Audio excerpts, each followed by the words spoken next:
Maman, j'ai besoin de la recette, dis-je d'une voix calme tout en retenant mon souffle. Je m'appelle Justine, une femme de 31 ans debout dans mon salon, face à une terreur absolue. L'homme debout de l'autre côté du comptoir de la cuisine m'avait poussé dans un coin très dangereux. Il exigeait que je signe un document médical spécifique pour régler ses dettes financières massives. Si je refusais sa demande, il menaçait d'emmener ma fille de 4 ans pour toujours. Ma mère a immédiatement croqué le regard de mon père car il comprenait parfaitement notre signal d'urgence. Sans poser une seule question ni montrer la moindre hésitation, mon père a fermement saisi sa main. Ils se sont retournés ensemble pour sortir tout droit par la porte d'entrée vers le couloir extérieur. La porte en bois s'est refermée avec un clic, me laissant seul avec l'homme responsable de mon cauchemar actuel. Mon mari a poussé un lourd soupir de soulagement tandis qu'un sourire s'étirait sur son visage. Il croyait fermement avoir complètement contrôlé la situation sans éveiller le moindre soupçon extérieur. Il pensait qu'isoler de ma famille me forcerait facilement à me soumettre à ses exigences. Sa joie arrogante n'a pas duré longtemps car exactement 1 heure plus tard, 3 frappes ont résonné. Le son soudain réverbérant à travers l'appartement a signalé la fin absolue de sa sombre manipulation. Si vous aimez cette histoire, veuillez appuyer sur le bouton j'aime pour soutenir notre chaîne dès maintenant. Nous espérons également que vous vous abonnez afin de ne jamais manquer aucune de nos nouvelles histoires captivantes chaque jour. Votre soutien nous motive constamment à créer du contenu passionnant tout en améliorant continuellement notre qualité audio. Veuillez accepter nos sincères excuses pour d'éventuelles erreurs de prononciation lors de cette présentation audio dramatique. Nous vous souhaitons tout le meilleur dans la vie. Alors, s'il vous plaît, restez en sécurité tout en restant vraiment heureux. Quelques mois avant ce dimanche matin, l'entreprise de construction de Vance avait officiellement déposé le bilan au tribunal de Seattle. L'effondrement de son entreprise s'était déroulé par le biais de manœuvres financières cachées, plutôt que par un événement soudain. J'ai découvert la vérité en me préparant à payer nos impôts fonciers annuels. L'écran de la banque s'est chargé lentement, révélant un solde de 0 absolu sur tous les comptes. Je clique à travers l'historique des transactions, découvrant plusieurs virements électroniques exécutés au cours des 3 semaines précédentes. Plus de 75 000 $ s'étaient évaporés dans des comptes d'entreprises non reconnus sans aucune discussion préalable. J'ai imprimé le relevé détaillé, les étalant sur le comptoir en attendant le retour de Vance. La porte d'entrée s'est déverrouillée peu après 7 heures alors que Vance rentrait à la maison. Il est entré en jetant sa mallette sur le banc de l'entrée avant de desserrer sa cravate. Il a marché directement vers le réfrigérateur, ignorant les documents financiers étalés bien en vue. Je me suis mise sur son chemin, lui demandant d'expliquer le compte vide et les fonds manquants. Il s'est versé un verre d'eau glacée, en prenant une gorgée sans offrir aucune réponse. J'ai répété ma question sur un ton plus ferme, exigeant une entière transparence concernant notre situation financière. Il a claqué le verre sur la table, faisant déborder l'eau sur le bord. Sa main a balayé avec force la surface, envoyant la cafetière s'écraser sur le sol. La machine s'est brisée en morceaux, éparpillant du marc de café sombre partout dans la cuisine. Avant que je ne puisse m'écarter, il a traversé l'espace entre nous en 2 grandes enjambées.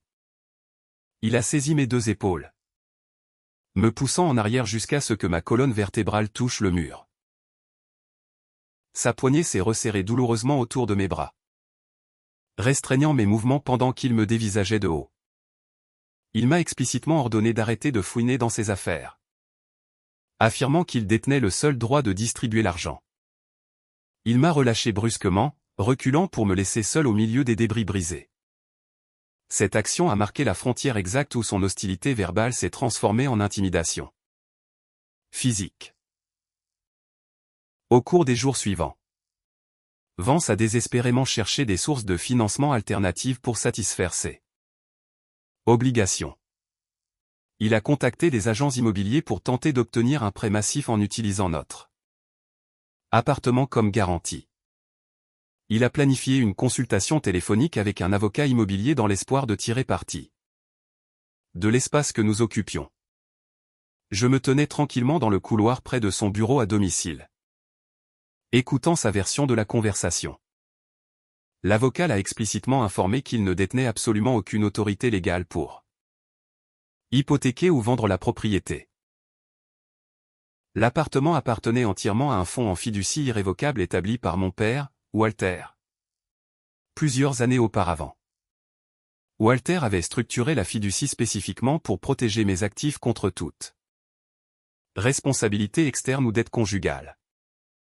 Vance a rapidement réalisé que le seul actif de valeur restant échappait complètement à son contrôle légal. Il a claqué le téléphone sur son bureau avant de sortir en trombe de l'appartement dans une pure frustration. J'ai regardé par la fenêtre alors qu'il marchait vers son véhicule garé dans la rue en bas. Il a juré dans la rue vide tout en frappant la vitre du côté conducteur de sa voiture. Le verre s'est fissuré sous la force pure de ses jointures, laissant un motif de toile d'araignée à la surface. Il est resté là à regarder sa main en sang, reconnaissant son manque total de pouvoir financier. Son comportement est devenu de plus en plus erratique à mesure que les pressions financières externes pesaient lourdement sur ses épaules. Son téléphone portable vibrait constamment à toutes les heures du jour et de la nuit. Il gardait l'appareil face contre terre, refusant de répondre aux appels entrants pendant que j'étais présente. Un soir, il a laissé son téléphone sur la table en prenant une douche. L'écran s'est allumé affichant une notification de message texte d'un contact simplement nommé Ricaire. Le message indiquait un dernier avertissement concernant un paiement en retard nécessitant un règlement immédiat d'ici la fin du mois. Plusieurs autres messages ont suivi, menaçant de graves conséquences impliquant un représentant du recouvrement agressif. Ils exigeaient une résolution indiquant que le temps était officiellement écoulé pour ces promesses. En l'air. J'ai mémorisé le nom de Ricaire avant de m'éloigner prudemment de la table pour éviter d'être détecté. Vance est sorti de la salle de bain en se séchant les cheveux tout en ramassant l'appareil. Il a lu les messages en silence avant de verrouiller l'écran d'une pression énergique de son pouce. Il est entré dans le salon où j'étais assise sur le tapis à construire une tour avec notre fille. Fait. Il est resté complètement immobile près du bord du tapis, nous fixant longuement. Il savait qu'il ne pouvait pas vendre l'appartement parce que le fonds en fiducie le protégeait complètement de ses créanciers. Il faisait face à une dette massive avec des individus impitoyables exigeant leur argent immédiatement et sans délai supplémentaire. Il m'a regardé tendre un bloc de bois à fait tandis que sa posture physique changeait lentement. Ses yeux se sont légèrement plissés alors qu'il analysait calmement ma présence dans la pièce. Il n'a prononcé un seul mot, ni fait aucun mouvement brusque vers nous. Il s'est contenté de m'observer avec un regard froid, signalant la formation d'un tout nouveau plan. Il a reconnu que puisqu'il ne pouvait pas exploiter ma propriété, il trouverait un moyen de m'exploiter directement pour satisfaire Ricaire. Ce jeudi soir-là, un appel téléphonique de Ricaire a poussé Vance vers une décision totalement impitoyable. Vance est sorti de la cuisine, serrant son téléphone fort avant de marcher directement vers moi. Il a tendu la main, saisissant mon poignet droit avec une poignée écrasante. J'ai trébuché en avant alors qu'il m'arrachait de l'espace de vie vers le couloir. J'ai essayé de ramener mon bras, mais ses doigts s'enfonçaient plus profondément dans ma peau. Il m'a traîné devant Fay, qui dormait paisiblement dans sa chambre sans faire de bruit. Il m'a poussé dans son bureau à domicile avant de se retourner pour verrouiller la lourde porte en bois derrière nous. Le déclic aigu du peine dormant a résonné bruyamment dans l'espace clos. Il s'est dirigé vers son bureau en acajou, prenant un épais dossier en manille. Il en a extrait une pile de papier blanc immaculé, les jetant avec force sur la surface en verre. Je me suis approché, reconnaissant les entêtes juridiques audacieux imprimés sur les pages supérieures. Le document principal affichait une désignation de procuration médicale, lui accordant un contrôle absolu sur mes décisions de santé. Le second contrat décrivait un formulaire de consentement explicite pour une procédure médicale invasive programmée dans une clinique privée non spécifiée située en dehors des frontières de l'État. Les lignes de signature vides en bas attendaient mon autorisation. J'ai levé les yeux des documents pour fixer l'homme debout de l'autre côté du bureau. Il n'a offert aucune explication détaillée concernant le syndicat criminel orchestrant cet arrangement. Il n'a fourni aucun contexte sur la procédure médicale elle-même ou sur les conséquences physiques auxquelles je ferai face. Sa posture est restée rigidement droite tandis que son expression faciale manquait de toute trace d'empathie humaine. Il a tapoté agressivement son index contre la ligne de signature en attendant mon accord. Il a parlé avec un niveau de détachement qui a glacé mon sang. « Signe-le », a-t-il ordonné d'un ton glacial. « Après que tu auras signé les papiers. Ils t'emmèneront. Ma dette financière disparaîtra complètement. » La réalité de sa demande s'est installée lourdement dans la pièce. Il troquait activement ma sécurité physique ainsi que mon autonomie corporelle pour effacer ses passifs financiers personnels. J'ai secoué la tête, reculant vers la porte verrouillée. Je lui ai dit que je ne signerais jamais aucune autorisation médicale lui donnant le contrôle de mon corps. Mon refus a déclenché une réaction violente immédiate. Vance a bondi à travers l'espace étroit, nous séparant avant que je ne puisse atteindre la poignée de porte. Il a saisi une poignée de mes cheveux près de l'arrière de mon cou, me tirant vers l'avant avec une force soudaine et brutale. La douleur aiguë a irradié à travers mon cuir chevelu alors qu'il écrasait le haut de mon corps contre la surface solide du bureau. Ma joue s'est pressée fort contre le verre froid juste à côté des horribles formulaires de consentement médical. Il a appuyé le poids de son corps contre mon dos, me épinglant solidement en place. Il a abaissé son visage jusqu'à ce que sa bouche plane à quelques centimètres de mon oreille. Il a prononcé son ultimatum dans un chuchotement bas et menaçant conçu pour me paralyser de peur. Il a juré que si je ne me comportais pas avec obéissance, il emballerait fait dans son véhicule ce soir-là. Il a promis de s'enfuir, emmenant ma fille quelque part où je ne la retrouverai jamais. Il a souligné que le système juridique favoriserait un père plutôt qu'une mère non coopérative, refusant d'aider sa famille. J'ai réalisé instantanément que le combattre physiquement ne ferait qu'escalader sa violence tout en mettant en danger ma fille qui dormait à proximité. J'ai forcé mon corps à devenir entièrement mou contre la surface du bureau, simulant une soumission totale. J'ai serré mes yeux pour simuler un sanglot fabriqué afin de le convaincre de ma terreur absolue. Mes bras reposaient mollement le long de ma taille, n'offrant plus aucune résistance. Ma main droite s'est subtilement glissée dans la poche profonde de mon gilet en tricot. Mes doigts ont aveuglément touché le bord familier de l'écran de mon smartphone. Je me suis entièrement fié à la mémoire musculaire pour double-cliquer sur le bouton latéral, programmé pour lancer l'application d'enregistrement vocal. Une légère vibration a confirmé que le microphone avait commencé à capturer l'audio environnant. J'avais besoin qu'il s'incrimine clairement sur le fichier numérique. J'ai avalé difficilement, m'assurant que ma voix semblait convenablement brisée pour nourrir son ego arrogant. J'ai parlé dans un chuchotement tremblant, lui demandant de confirmer ce qu'il prévoyait de faire avec fait si je refusais la procédure médicale. Vance a mordu à l'hameçon, répétant parfaitement ses menaces malveillantes de kidnapper notre fille tout en détaillant son intention de forcer ma conformité avec Ricker. Il a finalement relâché sa poignée punitive sur mes cheveux. S'éloignant du bureau, j'ai lentement poussé mon corps vers le haut, frottant l'endroit douloureux sur mon cuir chevelu tout en gardant ma main solidement à l'intérieur de ma poche. L'application d'enregistrement a continué de fonctionner silencieusement, capturant chaque souffle résonnant dans le bureau. Vance a mis la main dans sa poche de chemise, en sortant un stylo argenté. Il a jeté l'instrument d'écriture sur les documents où il a claqué bruyamment contre le verre. Il a redressé son col, ajustant ses vêtements, ressemblant à quelqu'un concluant une négociation commerciale standard.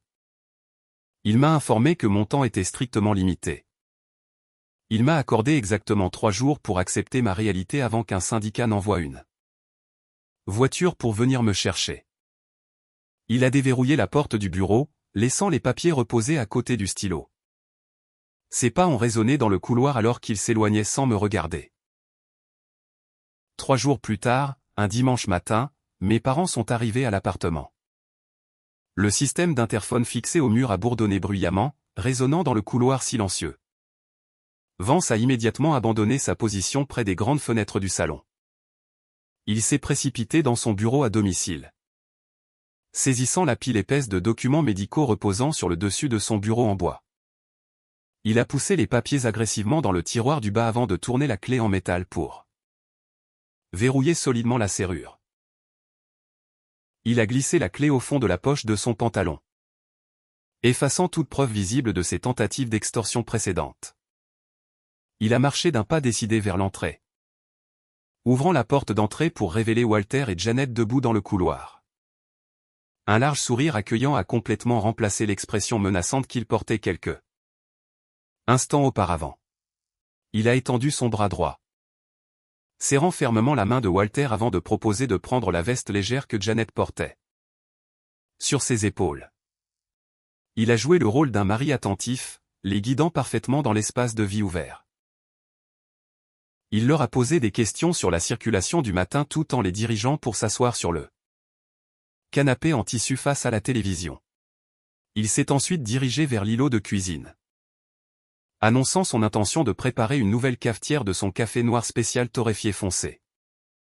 Il a tourné le dos à la zone de siège, tirant des tasses en céramique des armoires en bois supérieur tout en fredonnant une mélodie silencieuse. Je suis sorti de la chambre d'enfant en portant fait, qui reposait sa tête solidement contre mon épaule gauche. J'ai marché lentement dans le salon lumineux, m'asseyant sur le fauteuil individuel positionné directement en face du canapé. J'ai offert à mes parents une brève salutation matinale tout en gardant mes mains repliées fermement ensemble sur mes genoux. J'ai serré fait plus près de ma poitrine, enroulant mes bras autour de sa taille, formant défensivement une barrière physique. Fait s'est assise en se frottant les yeux avant de faire un petit geste de la main à ses grands-parents. Walter s'est légèrement penché en avant, reposant ses avant-bras contre ses genoux tout en regardant dans ma direction. Ses yeux ont soigneusement examiné mon apparence physique, utilisant la concentration analytique qu'il a développée au cours de sa longue carrière dans la gestion de portefeuille financier. Son regard perçant a fini par tomber vers mes mains, examinant la peau exposée dépassant des manches de mon pull en tricot. Il a regardé directement la légère décoloration violacée s'enroulant complètement autour de mon poignet droit. Les ecchymoses persistantes restaient clairement visibles de la nuit où Vance m'avait traîné de force dans son bureau.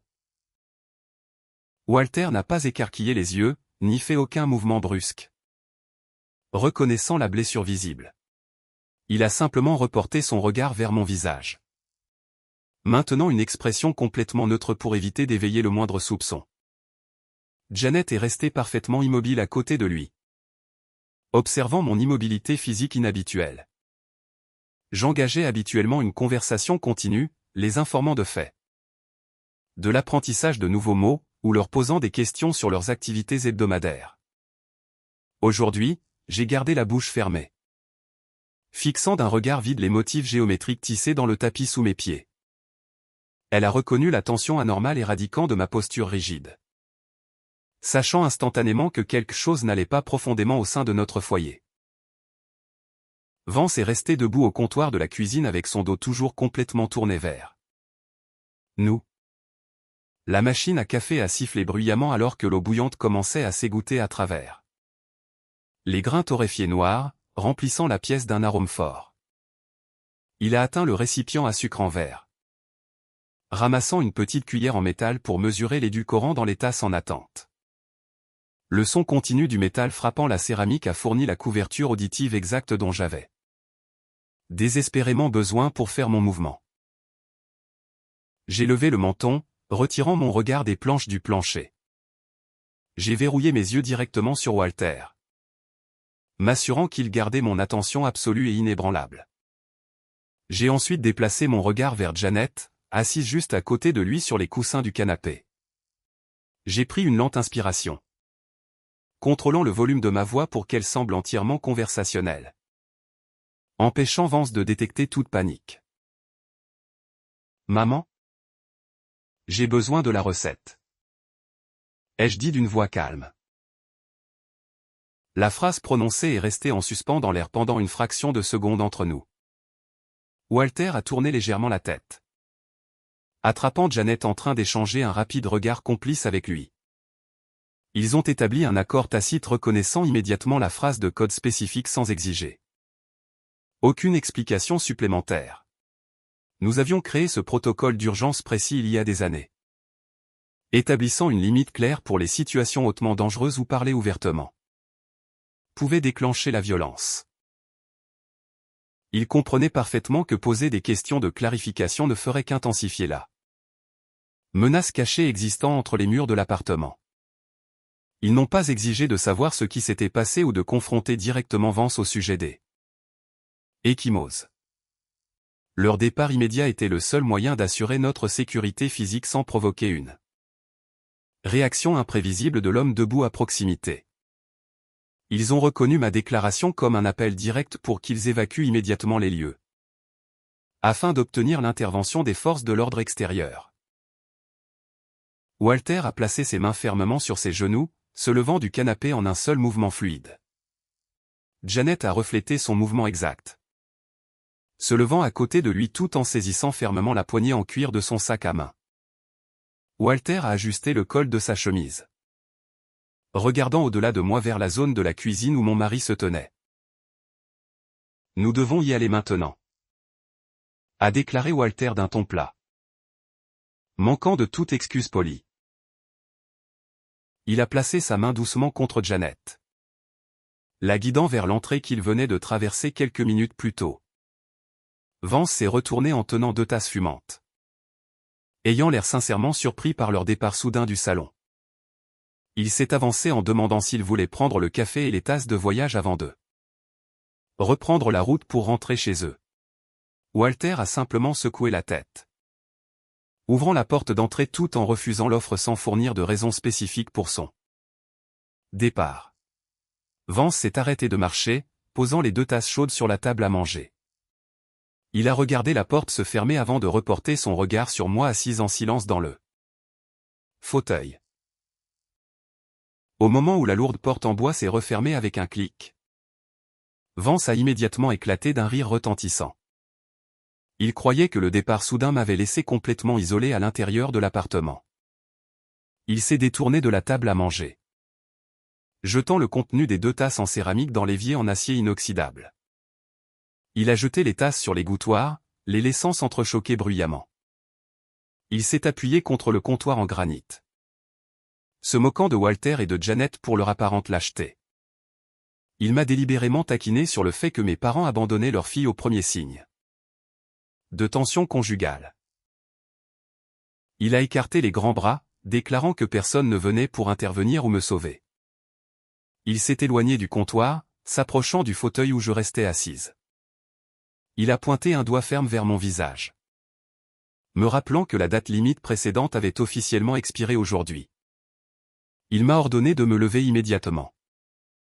Il m'a ordonné d'entrer dans la chambre pour préparer un sac de voyage contenant assez de vêtements pour un long voyage. Il a déclaré que le transport organisé par ses créanciers arriverait très bientôt pour venir me chercher. Je n'ai offert aucun mot de protestation ou de tentative d'argumenter contre ses exigences. J'ai resserré mon emprise autour de Faye, soulevant son petit corps solidement contre ma poitrine. Je me suis levé, gardant la tête baissée pour éviter tout contact visuel direct avec l'homme bloquant la lumière du salon. J'ai marché à un rythme régulier et mesuré, tout droit devant lui vers le couloir étroit menant directement à la chambre d'enfant. Il a déplacé son poids, s'appuyant contre le mur avec ses bras croisés sur sa poitrine. Il m'a regardé battre en retraite, supposant que mon silence indiquait une soumission totale à son plan d'extorsion médicale.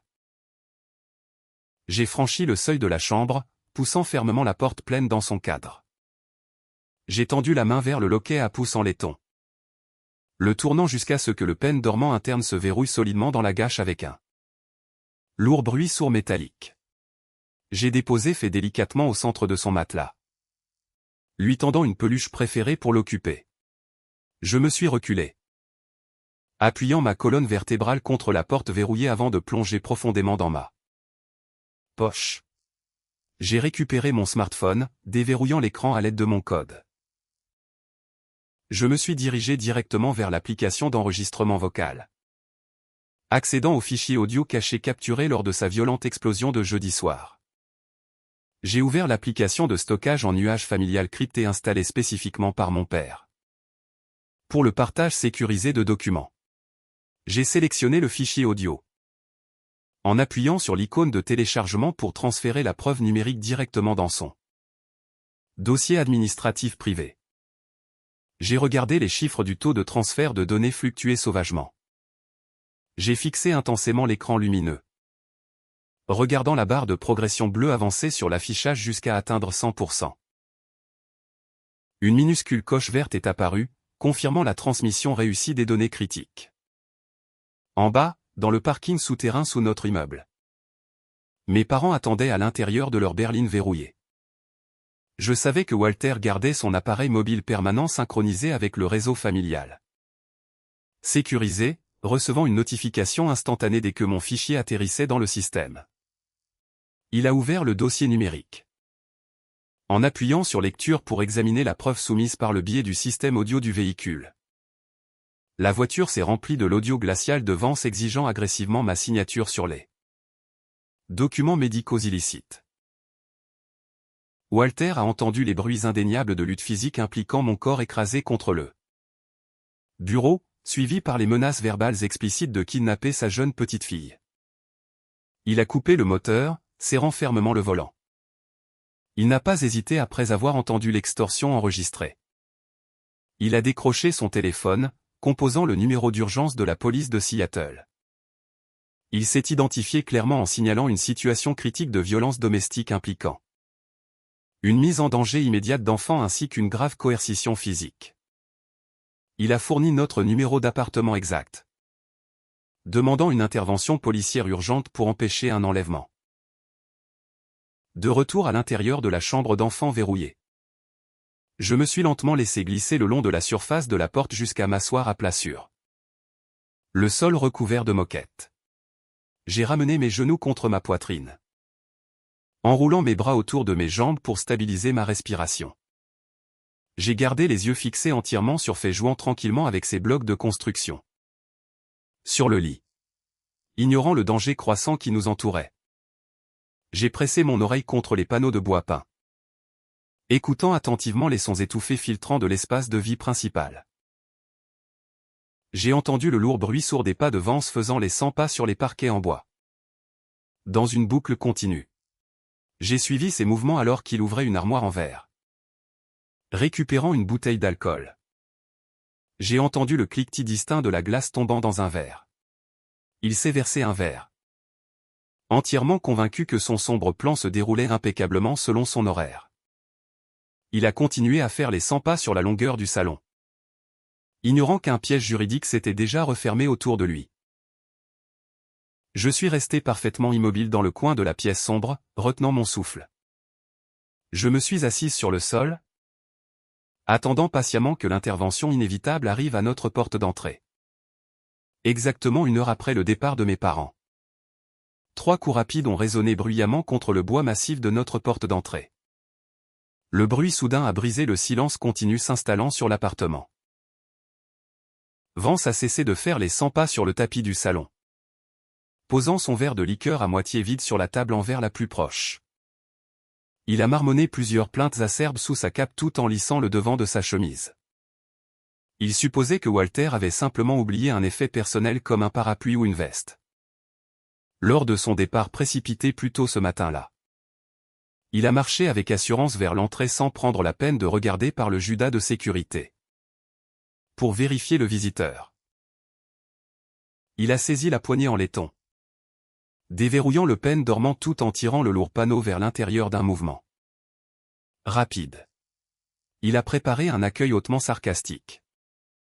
S'attendant à se moquer directement de mon père pour sa négligence étourdie. Les mots arrogants sont morts instantanément dans sa gorge lorsque l'éclairage lumineux du couloir a révélé les silhouettes inattendues debout à l'extérieur de notre résidence. L'officier Clark se tenait directement au centre du cadre de la porte portant son uniforme bleu foncé du département de police de Seattle. Sa posture projetait une autorité absolue occupant tout l'espace visuel de l'entrée. Un officier de patrouille secondaire l'a encadré de près, couvrant le côté opposé du corridor, maintenant une surveillance vigilante. Walter se tenait à plusieurs pas derrière les deux hommes en uniforme, gardant ses bras croisés fermement sur sa poitrine. Mon père a maintenu une posture rigide, regardant l'interaction se dérouler sans prononcer un seul son. L'officier Clark a gardé sa position physique large, positionnant sa lourde botte noire carrément en travers du seuil pour empêcher quiconque de fermer soudainement la porte. Sa main droite reposait nonchalamment près de sa ceinture d'utilité, démontrant un état clair de préparation opérationnelle. Il a regardé directement l'homme ouvrant la porte, demandant Vance par son nom complet et légal. Il a exigé une confirmation immédiate de l'identité avant de procéder à toute affaire officielle des forces de l'ordre. Vance a hoché la tête lentement, avalant difficilement tout en reculant automatiquement. Ses jointures sont devenues complètement blanches alors que ses doigts resserraient leur emprise autour du bord peint de la porte. Il a désespérément essayé de projeter un comportement accueillant, tentant de masquer sa confusion soudaine derrière un sourire fabriqué. L'officier Clark a déclaré son objectif officiel d'une voix forte et claire conçue spécifiquement pour porter dans tout l'appartement de type loft ouvert. Il a informé mon mari que le centre de répartition local venait de recevoir un signalement d'urgence, crédible quelques instants auparavant. Il a expliqué que le signalement indiquait un risque grave de violence domestique couplé à une menace active de mise en danger d'enfants se produisant à cette adresse exacte. Il a explicitement demandé une entrée immédiate dans la résidence pour mener un contrôle de bien-être obligatoire sur la femme adulte occupante ainsi que sur sa fille mineure. Vance a immédiatement déplacé le poids de son corps sur le côté, utilisant sa haute stature pour bloquer l'entrée étroite.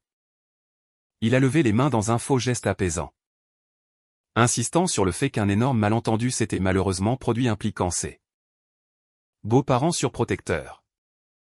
Il a affirmé que sa famille se reposait actuellement pacifiquement à l'intérieur de la chambre principale après avoir vécu une routine matinale plutôt épuisante.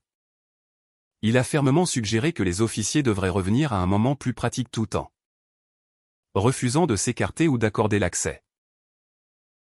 L'officier Clark n'a pas reculé d'un seul pouce, maintenant sa présence autoritaire dans l'embrasure de la porte. Le policier a calmement répété son obligation légale de vérifier visuellement la sécurité physique de tous les résidents répertoriés dans le rapport de répartition. Walter s'est légèrement avancé, brisant son silence précédent pour couper à travers le flux continu d'excuses fabriquées. Mon père a haussé la voix, appelant mon nom directement dans le couloir, m'ordonnant de répondre si je pouvais l'entendre parler. Je me suis assise sur le sol de la chambre d'enfant, retenant mon souffle en écoutant les voix graves vibrer à travers les cloisons sèches. Entendre mon père parler à l'extérieur a fourni le signal exact dont j'avais besoin pour abandonner ma cachette sécurisée. Je me suis levé du tapis, tournant le loquet à pouce pour déverrouiller la porte de la chambre avec un déclic métallique net. J'ai tiré la poignée pour l'ouvrir, sortant dans le couloir brillamment éclairé, laissant fait jouer en toute sécurité sur son matelas derrière moi. J'ai marché tout droit vers l'entrée, m'arrêtant à quelques pieds seulement de l'endroit où mon mari se tenait, obstruant le chemin. Vance a tourné brusquement la tête en entendant mes pas s'approcher de l'arrière. Il m'a dévisagé, délivrant un ordre silencieux de retourner immédiatement dans la chambre. J'ai complètement ignoré son intimidation visuelle, déplaçant mon regard droit au-delà de son épaule pour croiser les yeux de l'officier Clark. Le policier a observé mon état physique avec soin, notant la manière défensive dont je tenais mes bras en croix sur ma poitrine. J'ai pointé un doigt stable vers l'homme bloquant l'embrasure de la porte, déclarant clairement qu'il représentait une menace physique directe pour ma vie. Je confirme les détails du rapport d'urgence validant son intention d'enlever mon enfant ce soir.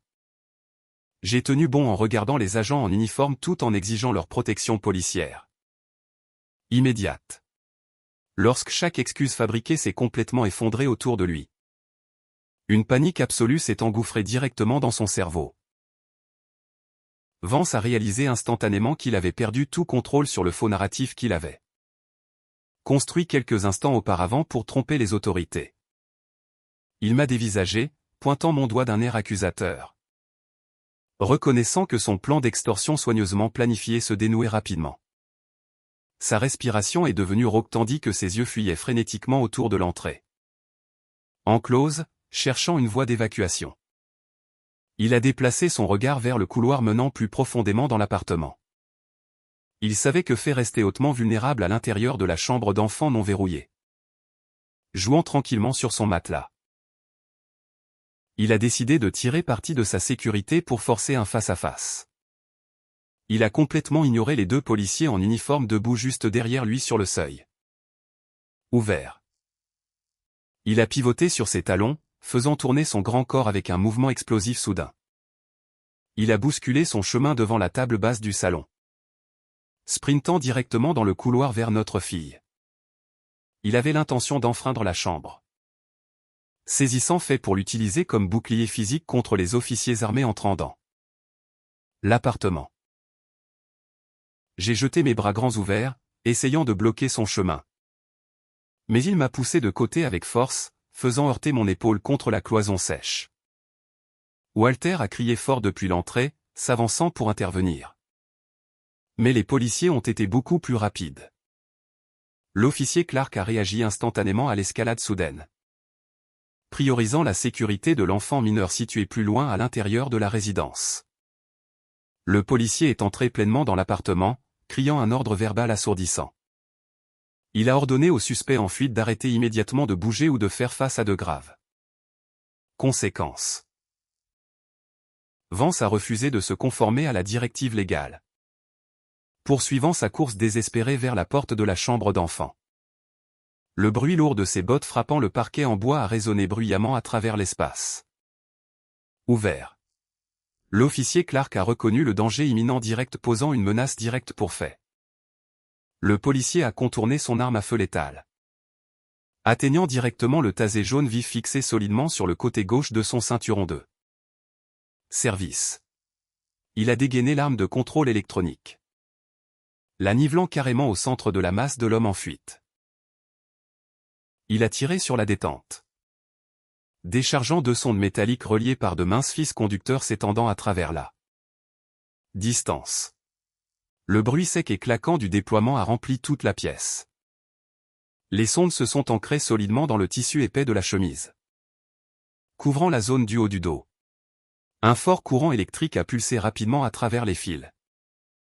Perturbant entièrement les fonctions motrices volontaires. Vance s'est figé instantanément, perdant toute impulsion vers l'avant à mi-foulée. Il a basculé vers l'avant. S'écrasant lourdement sur les planches de bois solides avec un bruit sourd et heurant à seulement 3 pieds de l'entrée de la chambre. Son corps massif s'est effondré complètement immobile près de l'entrée du couloir. L'officier Clark s'est avancé rapidement. Réduisant la distance tout en maintenant une poignée serrée sur son arme déployée pour assurer la conformité. L'officier de patrouille secondaire a suivi de près. Se déplaçant pour sécuriser le périmètre immédiat autour du suspect incapacité. Il a ordonné à Walter de rester près de la porte d'entrée pour assurer la sécurité civile pendant la procédure d'arrestation active. Clark s'est agenouillé à côté de l'homme tombé. Pressant son genou lourd fermement entre les omoplates, l'épinglant solidement contre le sol. Il a saisi le poignet droit. Tirant le bras avec force derrière le dos avant de faire de même avec le bras gauche. Il a récupéré un jeu de menottes en acier de sa pochette de ceinture. Enclenchant les entrailles métalliques étroitement autour des deux poignets. Les clics bruyants du mécanisme de verrouillage ont signalé la fin complète de la confrontation. Physique. Vance a gémi bruyamment. Pressant sa joue contre les planches du sol tout en luttant inutilement contre les liens en acier. Serrez maintenant ses poignets ensemble. Pendant la chute violente et incontrôlée vers le sol, un smartphone noir s'est détaché de la poche avant de son pantalon. L'appareil mobile a glissé rapidement sur le plancher en bois poli. tournant plusieurs fois avant de s'arrêter complètement directement près de mes pieds. Je me suis légèrement reculé, baissant les yeux vers l'objet rectangulaire sombre reposant sur les lattes du plancher. L'écran s'est soudainement illuminé vivement, brisant l'éclairage tamisé du couloir. Une sonnerie de notification bruyante a accompagné l'alerte visuelle, affichant un tout nouveau message texte directement sur l'écran verrouillé. L'officier Clark a fini de vérifier le mécanisme de verrouillage sur les menottes avant de lever la tête pour observer l'appareil qui sonnait. Nous avons tous les deux fixé clairement le texte numérique apparaissant sur l'écran lumineux. Le nom de l'expéditeur enregistré simplement comme Ricker, correspondant à l'identité exacte de mes découvertes précédentes concernant la dette illégale. Les lettres grasses éplaient une instruction hautement spécifique confirmant l'ensemble de la conspiration criminelle au-delà de tout doute raisonnable. Le message indiquait que la voiture arrive à 2 heures de l'après-midi. L'expéditeur a en outre exigé de s'assurer que les papiers médicaux soient signés avant que le ramassage ne se produise. Cette communication entrante reflétait parfaitement les menaces verbales enregistrées lors du fichier audio que Walter avait soumis à l'expédition d'urgence plus tôt. Elle a fourni des preuves physiques immédiates indéniables corroborant mes revendications d'extorsion là-bas, sur la scène de crime active. L'officier secondaire a récupéré un sac de preuves en plastique transparent de son gilet tactique, se préparant à confisquer l'appareil crucial sans altérer le contenu numérique. Il a ramassé soigneusement le smartphone, le déposant en toute sécurité dans la pochette de protection pour préserver la chaîne de garde. L'officier Clark s'est levé, surplombant le suspect maîtrisé tout en récitant clairement les droits Miranda dans l'appartement. Silencieux. Il a informé l'homme au sol de son droit de garder le silence, reconnaissant que le message numérique fournissait déjà toutes les réponses nécessaires pour obtenir une condamnation. La voiture de patrouille est partie du complexe d'appartements transportant Vance tout en mettant officiellement un terme à mes jours les plus sombres. Les poursuites judiciaires ont commencé rapidement lors de l'audience préliminaire prévue au début de la semaine suivante à l'intérieur du tribunal du centre-ville. Le procureur de l'État s'est tenu devant le juge-président détaillant les accusations graves, impliquant la coercition domestique associée directement à la mise en danger d'enfants. L'avocat du gouvernement a demandé formellement le maintien en détention provisoire, soulignant le risque de fuite massive créé par les dettes financières imminentes.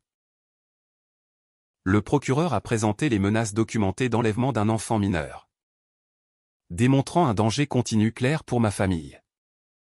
Le juge a examiné les preuves soumises avec soin avant de frapper le marteau en bois contre le bloc de son pour finaliser la décision. Le magistrat a rejeté explicitement toute option de cautionnement, ordonnant au défendeur de rester incarcéré à l'intérieur du centre de détention du comté en attendant son procès.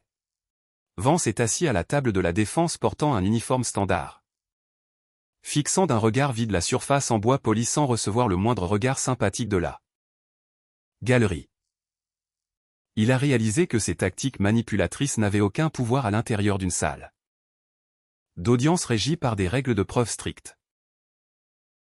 Le smartphone confisqué a fourni aux responsables de l'application de la loi une passerelle directe vers une conspiration criminelle beaucoup plus vaste opérant au-delà des limites de la ville.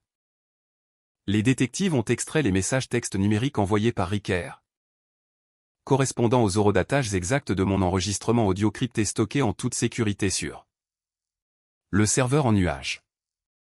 Le département de police locale a immédiatement transmis le dossier complet aux autorités fédérales, après avoir identifié des signes clairs d'un syndicat d'extorsion interétatique.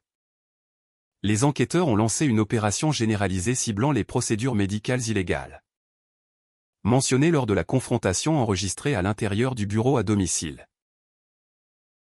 Les agents ont commencé à démanteler le réseau souterrain, exploitant des individus désespérés à travers les frontières des États pour régler des obligations financières illicites. Les autorités ont utilisé les preuves électroniques indéniables pour obtenir de multiples mandats de perquisition se concentrant lourdement sur Ricker ainsi que sur ses associés criminels gérant les opérations illicites. Vance est resté confiné dans sa cellule de prison en béton face à des accusations fédérales croissante sans posséder aucun levier pour négocier un accord de plaidoyer favorable. Le système de justice pénale a traité ces infractions systématiquement en se préparant à prononcer une peine de prison substantielle, reflétant la sévérité absolue de ces actions calculées. Le système des tribunaux de la famille a fonctionné avec une égale efficacité suivant la mise en accusation criminelle décisive pour assurer notre séparation permanente. J'ai retenu les services d'un avocat spécialisé en droit de la famille pour initier la procédure de divorce, priorisant la sécurité absolue de ma fille au-dessus de toutes les autres préoccupations restantes. Le juge du tribunal de la famille a examiné les rapports de police aux côtés de l'acte d'accusation criminel actif avant d'émettre une ordonnance de protection d'urgence complète. Le mandat juridique strict interdisait avance d'initier tout contact direct ou indirect avec soi. Moi, soit fait, de manière permanente sous la menace de charges criminelles supplémentaires. Le décret de divorce final m'a accordé la garde physique exclusive, me fournissant l'autorité décisionnelle primaire totale concernant son éducation. Le magistrat a entièrement suspendu tous les droits de visite paternelle, éliminant toute avenue juridique pour qu'il puisse jamais rentrer dans nos vies. Nous avons finalisé la dissolution du mariage, retirant rapidement son nom de tous nos dossiers personnels sans engager de séance de médiation. Inutile. J'ai signé les documents juridiques finaux dans le bureau de mon avocat, refusant d'offrir le moindre pardon ou de divertir de futures réconciliations avec l'homme tentant de nous détruire. Les agences de recouvrement de créances agressives représentant diverses institutions financières ont finalement tenté de cibler mes biens personnels pour satisfaire ces prêts commerciaux en souffrance. Ils ont poursuivi agressivement mes dossiers de propriété, espérant liquider l'immobilier pour récupérer les fonds manquants. Ils ont rapidement découvert la barrière juridique impénétrable établie par Walter des années avant même que ce cauchemar ne commence à se dérouler. Le fonds en fiducie irrévocable a protégé l'appartement de Seattle, protégeant complètement la propriété de toute saisie d'actifs externes ou de vente forcée.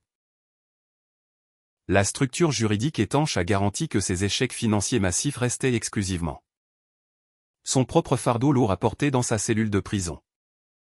Ces créanciers possédaient une autorité légale nulle pour placer des privilèges contre la résidence, assurant que notre situation de vie restait entièrement sécurisée tout au long des retombées juridiques turbulentes. Les retombées chaotiques de l'arrestation se sont lentement estompées, cédant la place à un profond sentiment de tranquillité permanente. Retournant à notre routine quotidienne sans aucune menace financière persistante planant au-dessus de nos têtes. Plusieurs mois ont passé, permettant à la poussière de se reposer complètement sur les procédures de divorce finalisées, impliquant les condamnations criminelles. Je me suis tenu près des grandes fenêtres du salon, regardant la lumière du soleil matinal brillante se déverser sur les planchers en bois poli, illuminant l'espace ouvert. Fée était assise sur le tapis coloré, construisant un château massif en utilisant ses blocs de bois tout en fredonnant une mélodie joyeuse, non perturbée par les événements passés.